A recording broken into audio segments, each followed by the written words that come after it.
through the Council of New Jersey Grant Makers, which are the philanthropic people in New Jersey, because they too thought it was important for citizens to understand what was happening with their government in terms of being able to fund the kinds of services that we expect and to keep New Jersey a healthy state.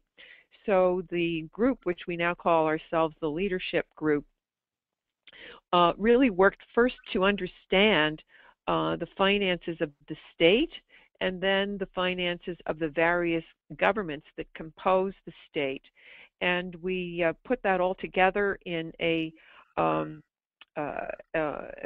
brochure with lots of details, but also very simple charts to look at. And I think the way this is really relevant to us today is that we found that the state's expenses, and that's the state, all the state's governments would be facing expenses if we kept our services at the level they are now, that would be increasing at a greater level than we could expect the revenues that we take in to increase, especially at this time of still a precarious economy. So as part of our work, and I think that's what Marc will be describing to you, we said, how can we help our governments to be more effective, to set priorities, and be more efficient in the effort to have a government that does meet the expectations of their citizens, but do it in a financially responsible way. So with that, I'd like to turn it over to Marc to tell you a little bit more about how shared services can play a role in this picture of being realistic about services and our revenues to support them. Thank you, Ingrid. Good morning, everybody. I'm assuming I can be heard unless somebody tells me otherwise. But I'm gonna talk a little bit before we get into the details of shared services. I want to highlight that shared services is one of a number of ways that governments can deliver services. And governments, you know, they're made up of people. They're made up of elected officials, people, you know, in their community who run for office, and the folks that they hire to deliver services. And every government is going to have some degree of efficiency and inefficiency. It's going to be there. It is very hard to have a perfectly efficient government because in many cases efficiency is in the eyes of the beholder. And the public expects services to be performed efficiently. We expect them to be performed economically, and we expect to see a competent level of service. And in addition to all of that, in today's environment, we're looking to see property taxes reduced or at least stabilized as much as possible. And the range and size of government makes that very challenging, because when you're dealing with a regulated environment and how things are to be done, and also to protect citizens across the state to make sure that, you know, people aren't discriminated against, is that it's tough to have across the board rules that can apply to every municipality. You know, we're dealing, when we regulate local governments and boards of education as well, we're dealing with sizes from the smallest places like Tavistock, and we are also talking about places like, sorry about that, and we're also talking about places like Newark, where we are dealing with those types of challenges. And it's hard. As a former regulator, I can tell you it's a difficult thing to figure out, you know, how are we going to regulate a place like Newark or Jersey City or Elizabeth or Patterson, and medium-sized places like a South Brunswick or a New Brunswick or a Vineland, and deal with smaller places like a Franklin Borough up in Sussex County or Far Hills in Somerset, and still provide flexibility that local government needs. So we wind up with state laws and regulations that are intended to provide uniformity. Right? And when we do that, that can also complicate the cost of compliance of those things. You know, when it comes to, you know, little things like municipal courts providing security in the courts. It's a lot easier for larger organizations to do that, but smaller organizations may not need it. But the rules have to apply in most cases uniformly. Human resources issues, you know, when we deal with personnel type issues, again, you want to provide similar protections to people, and providing those services at larger places, medium and small places, can be very challenging, especially when we have those minimum standards that are set by state as well as federal laws. With that as kind of a precis about this, we look at how governments can provide their services. And there's, as you see on the slide, a couple ways they can do it. They can hire their employees to do it. And clearly that gives the government agency and the public the most control over the work that is done. When you've got employees there, management can direct employees and make sure things are done specifically the way a governing body or the administration of a local government wants things done. You can also contract for services, and we do this throughout the state with private or nonprofit sector contractors. We have a great diversity of that, and it depends upon the government, it depends upon tradition, it depends upon the economic market in different parts of the state. One of the most obvious services that municipalities deal with is solid waste collection. And we have a variety of different ways that's done throughout the state. And I'm sure that, you know, those of you who are on the call, some of you pay for solid waste collection as part of your property taxes. But in doing that, some of you may have municipal employees pick up your solid waste, while others of you may have a private contractor. And still others of you may pay private contractors directly out of your pocket, and it's not done by the government at all. Similarly, and we talk a lot about shared services. Shared services is just a fancy term, in a sense, for contracts with other government agencies. And we have municipalities and schools that contract for various services with each other. We have municipalities that contract with their county governments, and vice versa. For example, in Bergen County, the county government contracts with municipalities to do snow plowing on county roads. Yet in other places, municipalities will contract with their county government for various services along the way. We have shared services agreements with local authorities between their host municipalities, and in some cases we have services that go across county boundaries. Another way we can deal with services is that as a municipality, we can, in a sense, reassign the service to another level of government. One of the most common ways this is done is with 911 dispatch and emergency call taking. For example, down in Gloucester County over the years, the county has gone into that business and provides the services directly to all the municipalities in the county out of the county budget. It used to be a municipal service, but municipalities working with the county effectively went out of that business. It's not part of their budget, and it's all in the county now. We also have volunteers.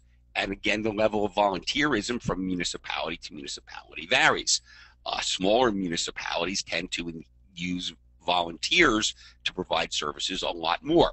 Smaller municipalities, for example, in recreation, you have a lot of citizens in the community will agree to participate and help out in rec programs. But in larger municipalities, larger sophistication, more involved scheduling of programs, and just a greater level of scale warrants employees to be able to do that work as well. And in some cases, we decide just not to do a service. There may be services that we decide, you know, it may have been something we did. It was a luxury item. We may have done it 10 or 15 years ago, but, you know, we can't afford to do it anymore, so we stop doing it. And in some of those cases, we find that the nonprofit sector may step in to provide those services, or the private sector may step in to provide those services as well. So I think we can move to the next slide. Right, can we pick up the next slide? There we go. Slowly coming up. Okay, so in making shared services work, there can be a number of challenges with that, and it's not easy. I mean, and we talk about shared services as an easy term, that yes, municipalities and schools should do more shared services. But getting into it, when you get into the weeds, it can become a very challenging thing to do. So, for example, some of the things that have to be dealt with that we know. Most expensive services have major personnel cost components. Probably the most expensive service for most municipalities, for example, is their police department. And that's probably one of the hardest services to enter into a shared service agreement with it because of the high personnel costs and the people involved in it. But we also know that shared services can reduce overhead costs, that, you know, the overhead of supervision, the overhead involved in maintaining office space or equipment. By basically contracting out that out to another government, they may already have that internal infrastructure necessary to be able to support additional services without having to expand what they do.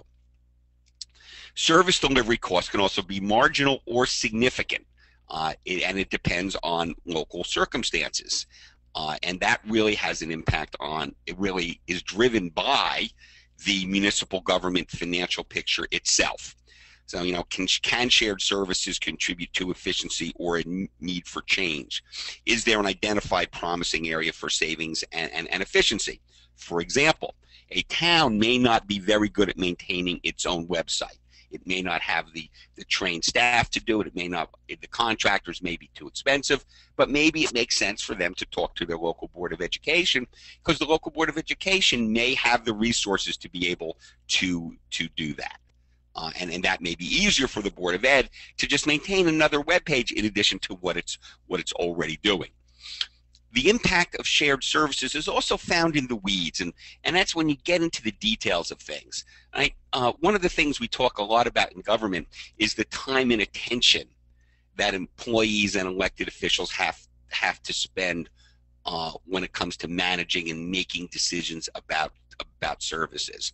You know, if I'm a municipal administrator and I can agree with my neighboring town that they're going to pick up my uniform construction code, you know, building permits and inspections, and I'll even transfer my employees over to them, and you know, and I'll give up the revenue that I was getting for it, that was paying for it, and they're going to guarantee me the level of services that I already had.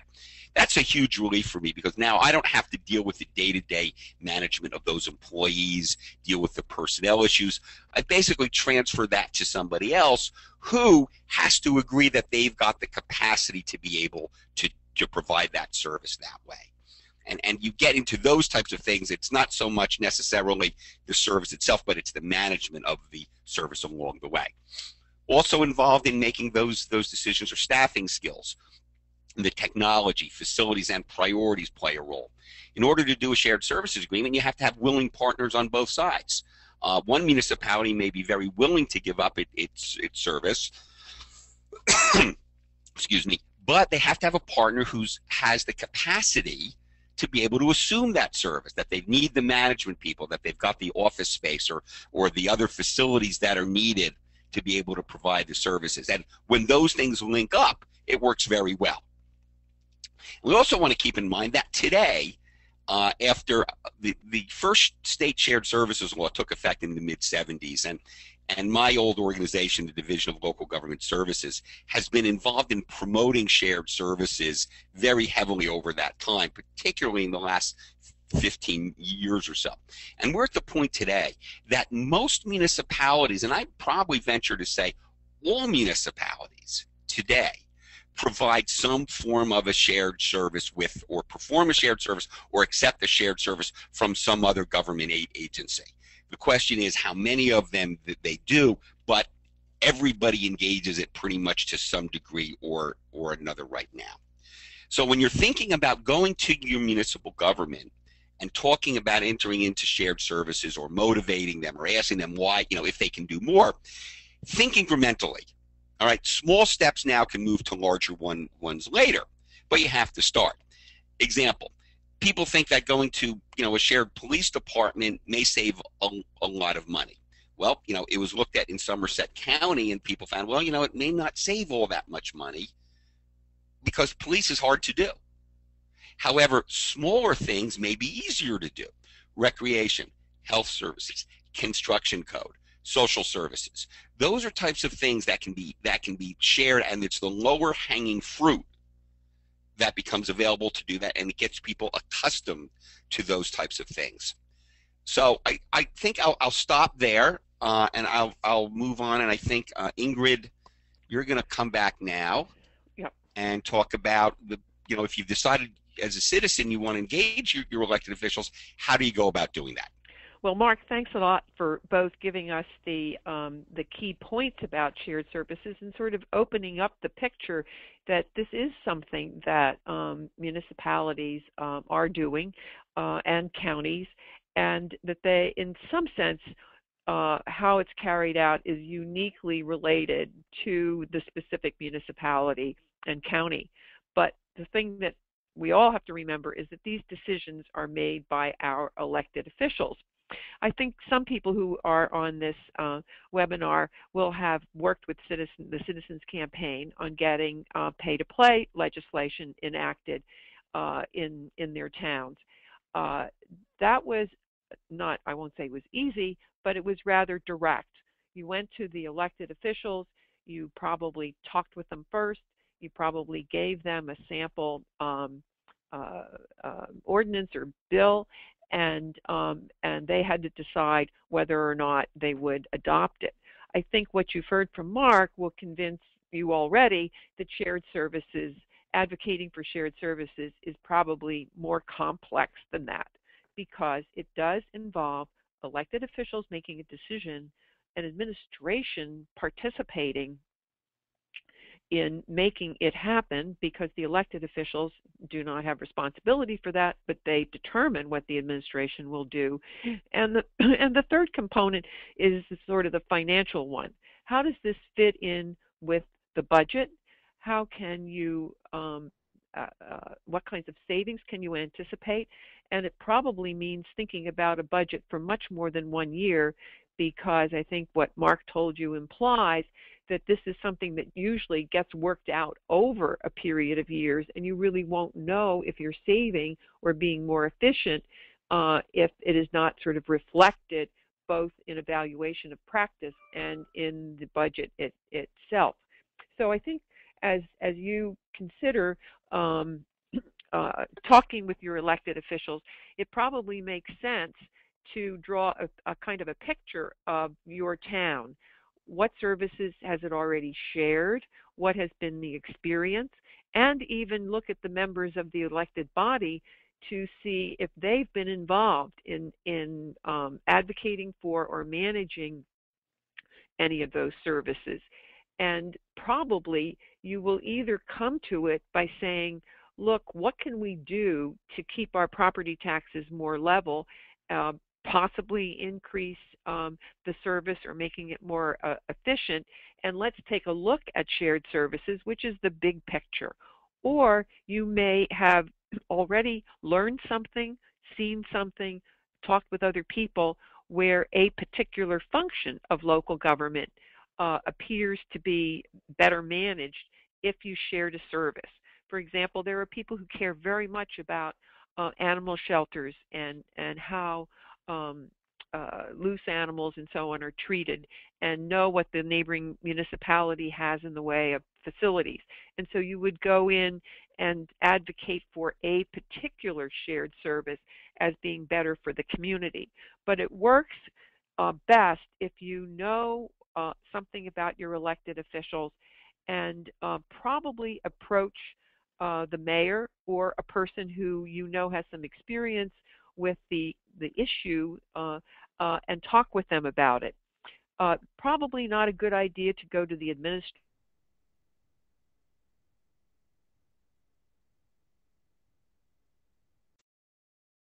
that you should either check, or that person would have to check with the elected official. So getting started on this is a good way of having a conversation with yourself or your small group team and clarify exactly what you think would be good for the community and how it might get there, with an open mind that you will listen as you get involved in exploring the idea, and maybe even doing your homework after the conversation and finding out more about what other municipalities are doing, or how you could enlist other people in the community to advocate for a shared service. So I think that, like a lot of things that citizens organize to do, it helps to know who you're talking to. It helps to have information that you can bring to the table that you have confidence in, and to be patient and to listen to the questions that people have. So you sort of make a little outline for yourself. But remember that shared services is, as Marc outlined, usually complex, because if you decide to go for a shared service, there really will be a number of steps that you will be depending on people in government to follow through on. And if you can get support from other citizens, so that the resistance to shared services might be that the elected officials may be more comfortable taking that next step if they haven't done it before, or they haven't done it in that area. Thinking about how you can be an advocate and bring others to the table is also part of the picture of what citizens need to do if they're advocating for shared services as a way of making government more effective and maybe more cost effective too. I think that if you have sympathy for the complexity of what shared services is when you approach an elected official, and use a constructive approach. Don't say you did it wrong before. The idea is, how can you do it better? And you can bring some information to the table. Then you can be a part of the opportunity of getting shared services. So I think with that, I look forward to the questions that people have. And Marc, should I turn it back over to you? And want to talk a little bit more about some ways of getting that Facing Our Future has looked at the opportunities of shared services, and some would be inspirational, I think, for municipal people who are interested in this.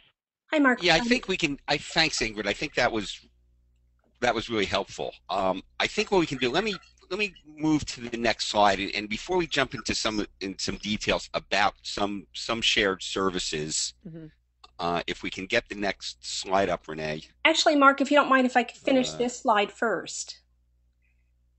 Oh, okay. There's more. Okay, I'm sorry. Yes, Renee was going to join in. Oh, I'm sorry. Yes, she was. I'm sorry. No problem.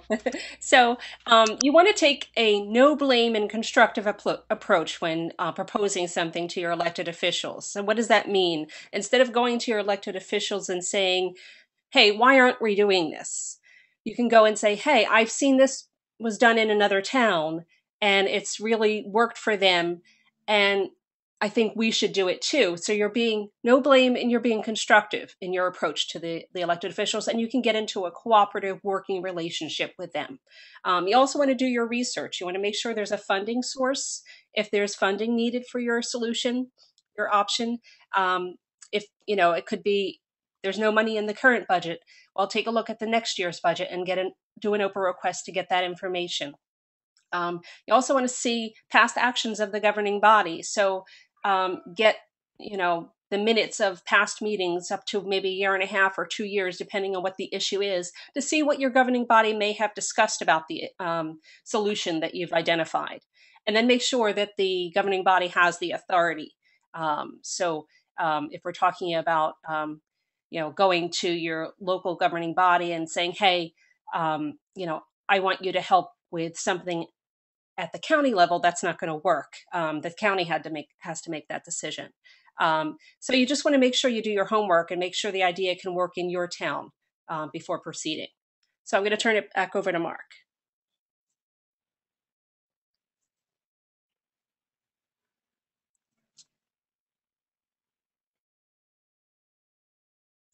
Marc?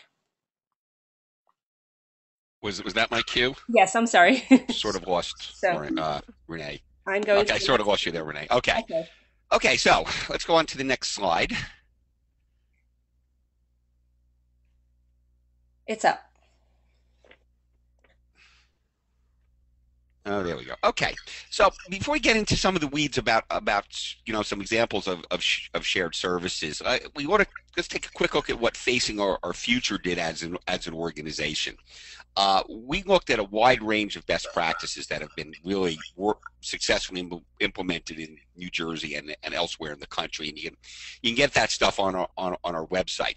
But our goal was to provide a list of practical ideas that demonstrated success elsewhere or in New Jersey that meet the challenges of changing the budget environment that we have now, and serve as a wide resource reference and catalyst.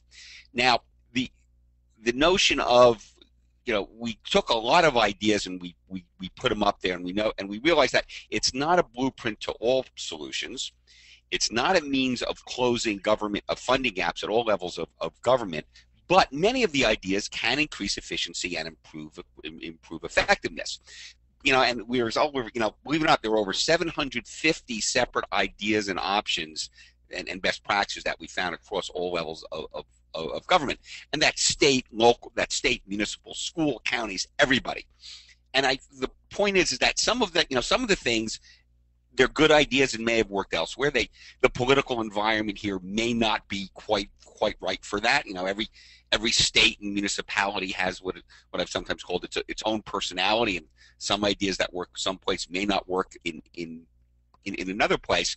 But the bottom line of it is that we really need, as a civic culture, we need to rethink what services we want and establish those priorities and deal with the funding issues to make sure that we can continue to provide well-delivered services that are provided efficiently, economically, and fairly to the public as we start to move forward.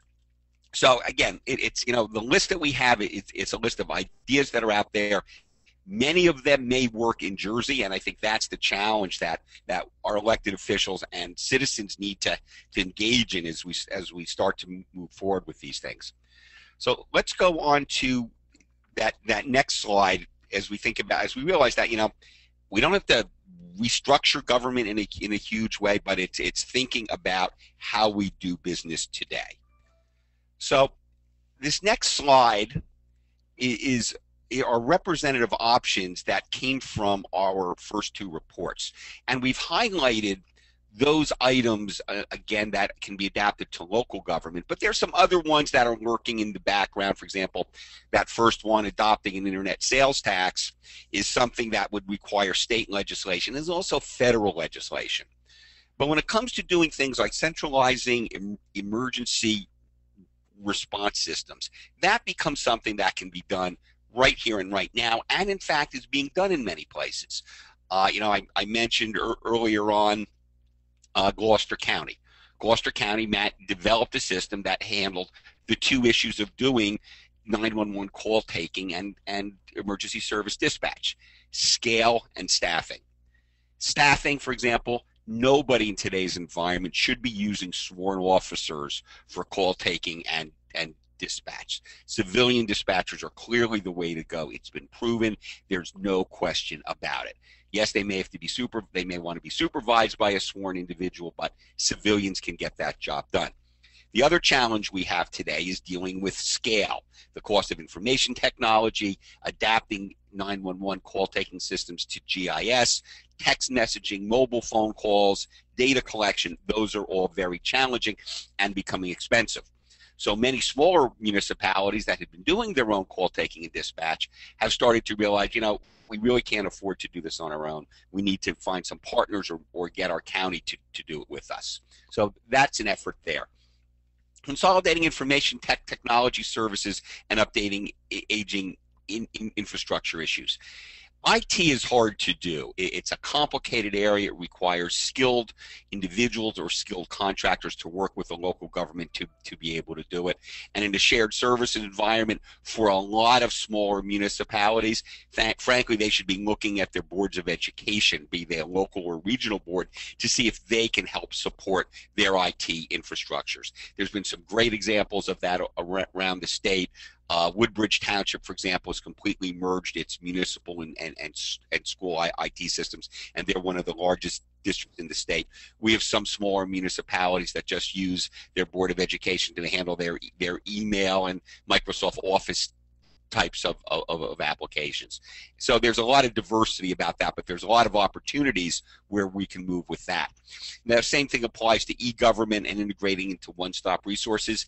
That's hard to do. It takes time and attention of local officials who may not have the skill set to be able to do that, but it's clearly something that local officials and public ought to be looking at to see how that can be done.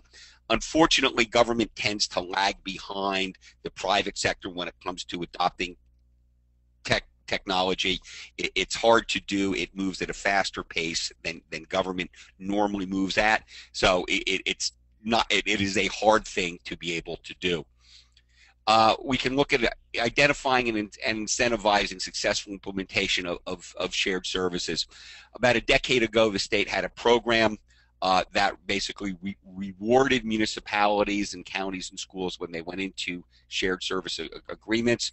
That time is in a sense past us, and there's been significant movement in the state legislature that Senator Sweeney's been pushing, a piece of legislation called S2 that would have a state oversight body look at shared services in individual municipalities, and if they determined that shared services made sense and would save money, if the municipalities didn't do it on their own, or the public voted in a public referendum voted against it, municipalities could lose state aid in the amount of those savings.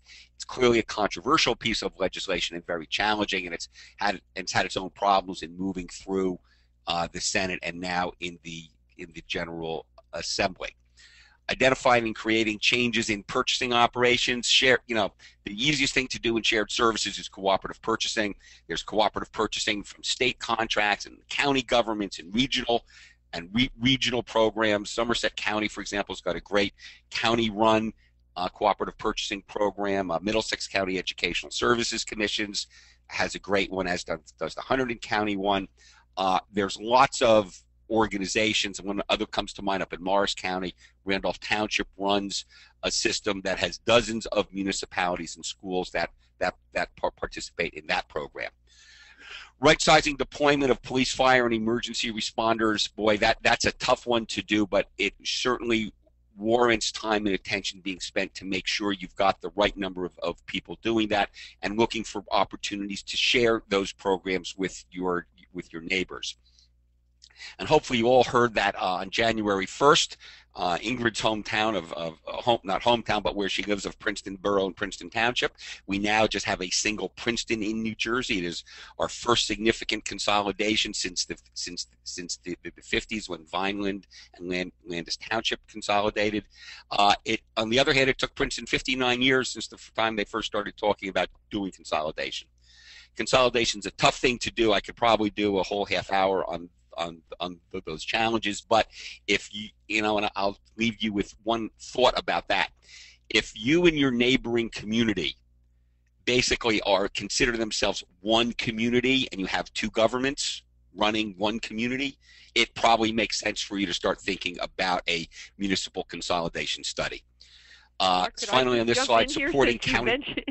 Since you mentioned me, Marc, oh, sure. I'm going to jump in and say that the consolidation would not have happened if the two communities hadn't shared services of all kinds. They got used to working together, and we could go into much greater detail than that, but there really are opportunities when you are considering yourself sort of one community to look at what you value. The way you provide social services, especially if your kids are all going to the same school, is an area for sharing services. Even sharing planning consultants and so on, if you're dealing with similar kinds of issues of where to develop park systems. And I think probably consolidation needs to be seen as something that you evolve into after you have worked together as an administration, and not just shared the same activities and values as a community. So I think shared services is a good way of looking at how you can help your community that you feel you have before you get into actually consolidation effort. Thanks, Ingrid. That's a real good point. I mean, Princeton's were sharing about 15 services together at the time they started talking about this last round of consolidation, which started really back in 2009. And it took them, that long, till Right. January 1st, 2012, to be able to go through all the effort to make it happen. And it was a significant effort of the folks in that community to make it work. It's consolidation isn't easy, but it can be worth it if you make the effort. The final point on this slide is supporting countywide tax assessment, and this is a sort of a controversial issue, and the state legislature has stepped into it. It's one of those things where you've got a significant body of state law that talks about how tax assessment is to be done, because you really want single standards throughout the state to make sure that the public and property owners are being treated equally along the way. We have a program down in Gloucester County now where the county government is assumed all tax assessment responsibilities for all the municipalities in the county, and that's overseen by the County Board of Freeholders now.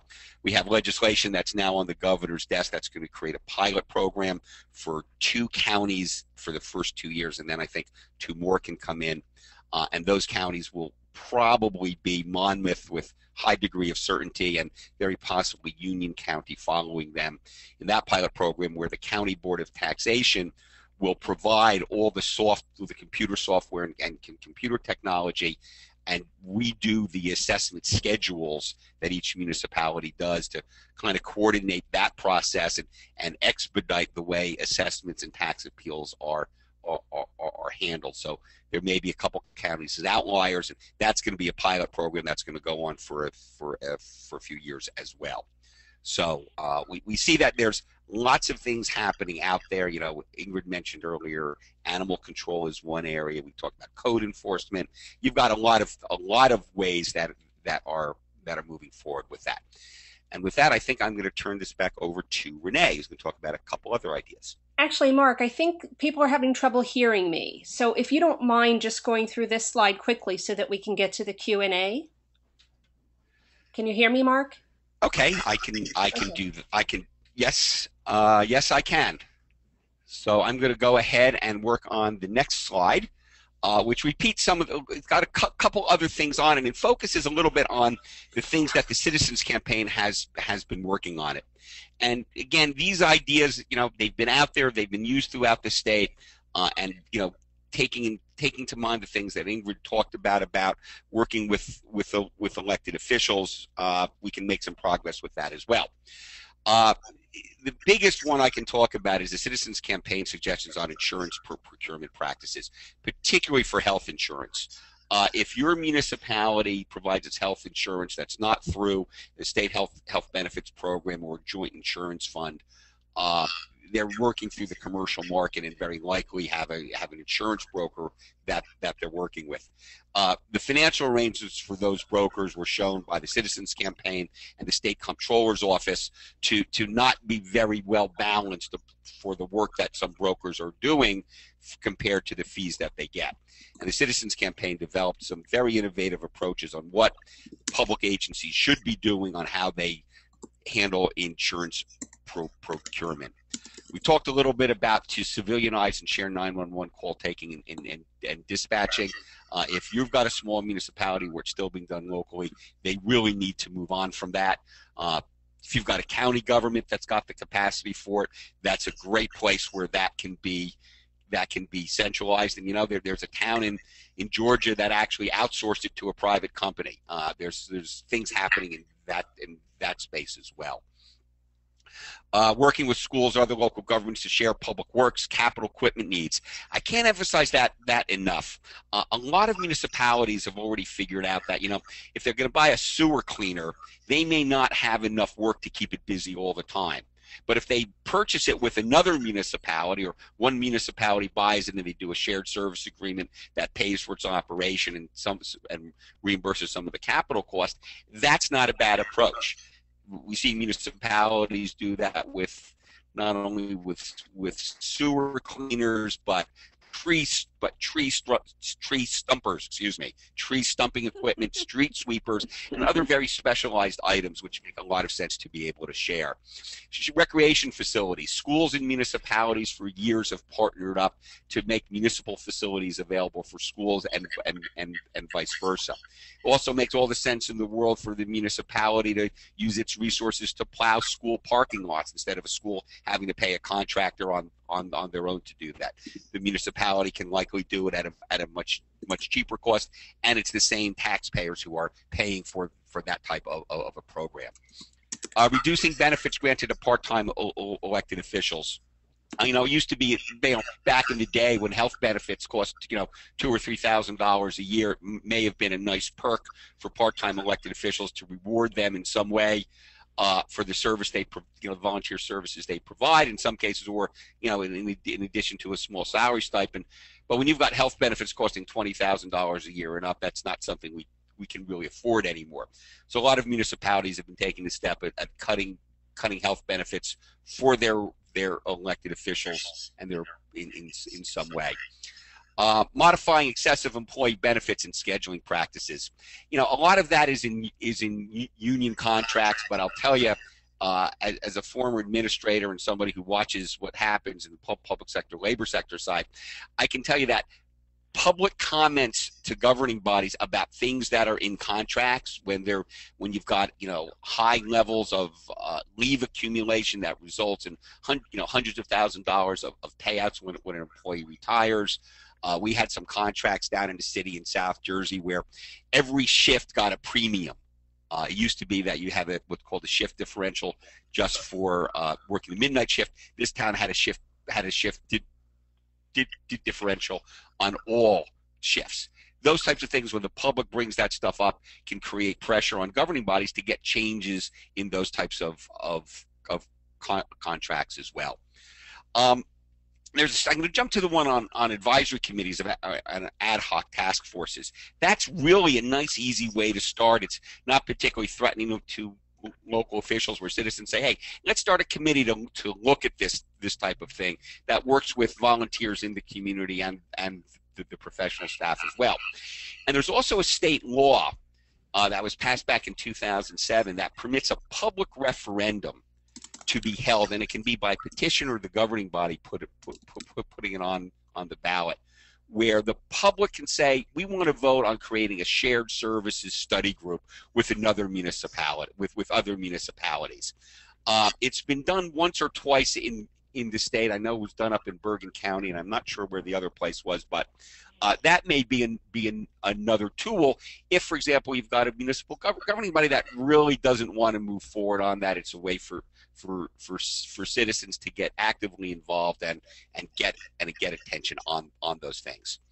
The final thing I want to talk about real quick is that the Division of Local Government Services, the state agency that oversees local governments, has what they call a best practices annual inventory. And this is a checklist that every municipality has to follow each year to say, what practices are you doing? There's like 4 categories of things: transparency and integrity, budget preparation and presentation, health insurance, personnel, and public safety issues. Those things are available at your municipal clerk's office. You can go in and ask your municipal clerk how your municipality did. The documents can also be obtained from an Oprah request through the Division of Local Government Services, and I think the division also has scores on how well a municipality does on their website. If a municipality, when they score it in the summer, if the municipality hadn't been complying it, they can say yes if they say they're going to do it. So there might be some accountability there to see how they did, and they said they were going to do things, and go in and check to see if they actually are doing them. And that can be a very useful tool as well. Okay, I'm going to inhale now. And I think we're running a little bit late, so why don't we just move on to the Q&A? Sounds good. Mark, are you able to see the questions also on your control panel, just in case people can't hear me? I have not seen anything coming in. I do not see any questions. Okay, you just have to click to expand it where it says questions in the blue bar. Hold on. Okay, so I'm going to start with the first. No. Okay. Okay, so Fred Brody is talking about consolidating IT services. An RFP for network services was closed on December 4th. I believe he's talking about the state. When will the state choose the vendors for this new state contractors? I think maybe he meant contract. This will save money for towns and counties.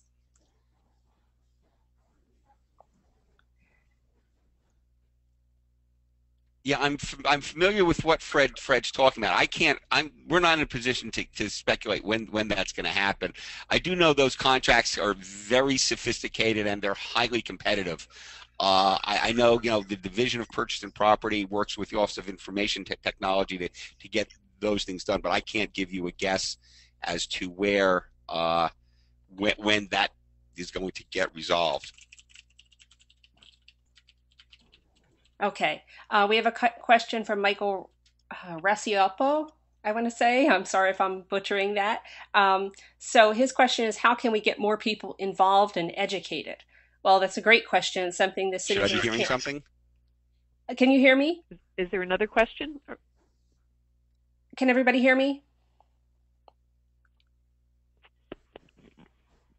Okay. Marc?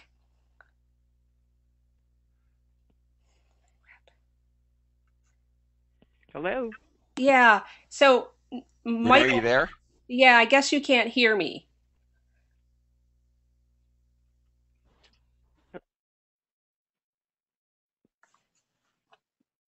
Now I can. Okay, you can hear now?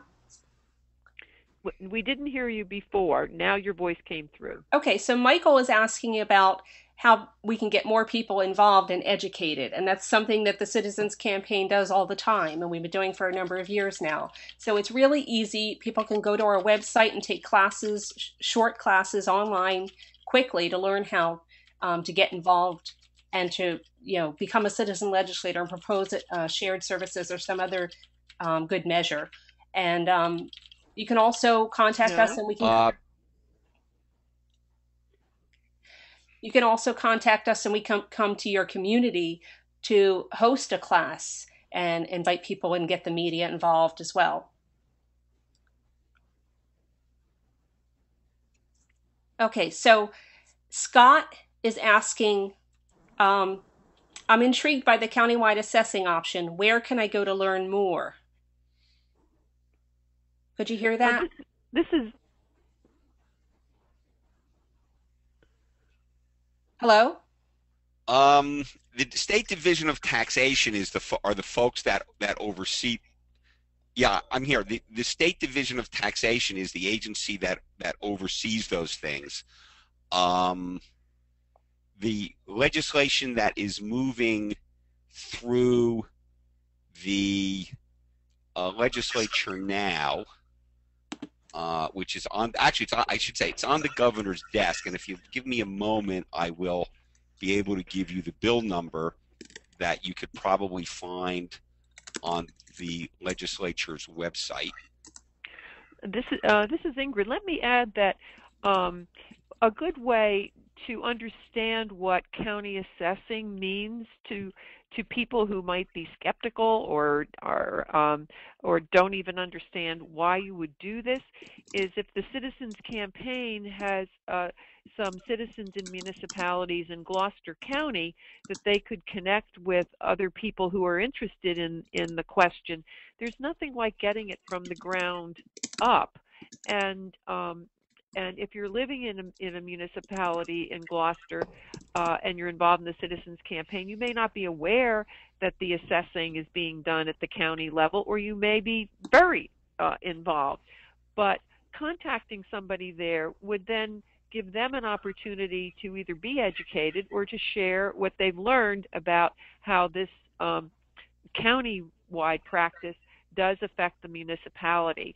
And it's a way of really engaging people and taking advantage of people who might know something, or you might give them an opportunity to learn, and they could be advocates to other people, or advocates for better understanding in their own hometown, or asking questions at the county level. Because shared services are complex and are really carried out through administration as opposed to what you see at public meetings, it's not easy to figure out how to get people involved in advocating for more efficient and effective government through the use of shared services. So I think the Citizens Campaign could put people in touch with other people in other parts of the state and learn about how shared services work. And if you're out on the, if you go to the facingourfuture.org website and you look at the the options in our report, there's some information on the Gloucester County contacts there as well. And if you're interested in the legislation that's on the governor's desk, which is a new real estate property demonstration program, that's bill number A-1591.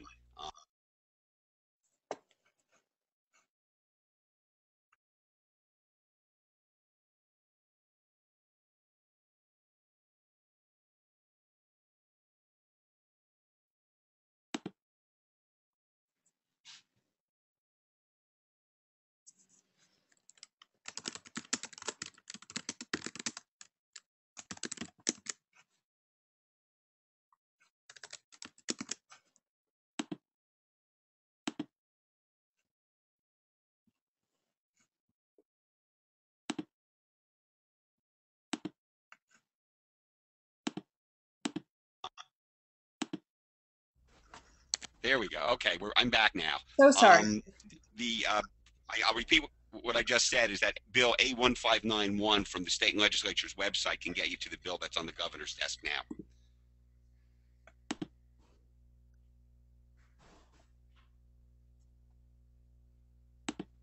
Lauren, do we have any other questions? No, this is Renee. We don't have any other questions right now. Anybody else have any questions before we wrap up?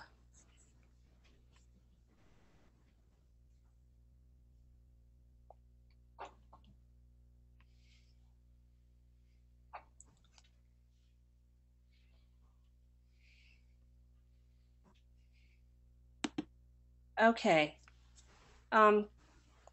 So you can get more information by going to the Citizens Campaign. You can get free classes, expert coaching, learn about other events like these webinars. You can contact Facing Our Future or go to their website and get more of their resources and information. Take a look at all of the resources they have available, a wealth of information, in addition to what Marc and Ingrid have shared today. So I want to thank both of you for joining us. This was really great. Really appreciate you being with us today.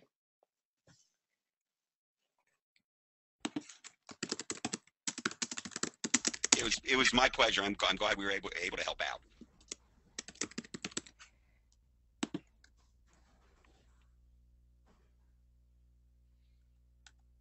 All right, so no more questions. So thank you again, and thanks to everybody who participated. We can send out the PowerPoint to everyone who requested and participated today. Thank you. And this webinar will also be up on our website in the near future.